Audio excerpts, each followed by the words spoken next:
సహజంగా మానవులు విజయాల కన్నా అపజయాలనే ఎక్కువగా గుర్తు తెచ్చుకుంటారు. గతం ఒక్క చెల్లని చెక్కు లాంటిది.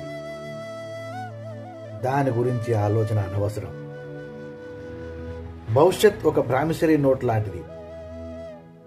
వర్తమానం మాత్రమే నిజమైన డబ్బు.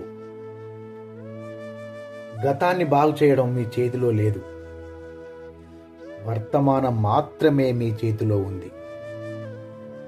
ఈ వర్తమానాన్ని ఆనందంగా మలుచుకుంటే భవిష్యత్తు బంగారు బాటగా చేసుకుంటారు.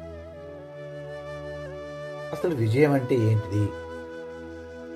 విజయం అంటే వైఫల్యాలు లేకపోవడం కాదు, అడ్డంకులను అధిగమిస్తూ అపజయాలను అవకాశాలుగా కూర్చుకుంటూ అనుకున్నది సాధించడమే విజయం.